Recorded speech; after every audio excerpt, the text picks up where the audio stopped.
use the shell command to speed up design. And let me show you what I mean by this. So for example, I want to create some kind of a pivoting bracket or whatever. So I'm going to start with just a simple primitive like a box. So this is my end result that I want. Well, believe it or not, there's a much faster and easier way. Okay, so I'm going to undo all that.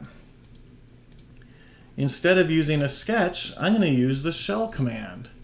So watch what happens. I click on a face, I'm going to right mouse click, and it shows me the commands that make sense. I'm going to say shell, and I'm going to start to drag. And you can kind of see I'm sort of getting the result that I want, but what about this back face?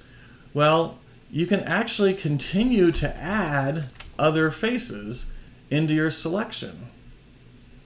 So now I could come in here and say I want that to be 0.3, and boom, we're done.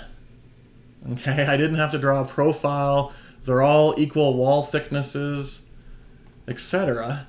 And it's very easy to come back and make a change. I want it to be 0.4. And if I were to change the size of my model, it will always update.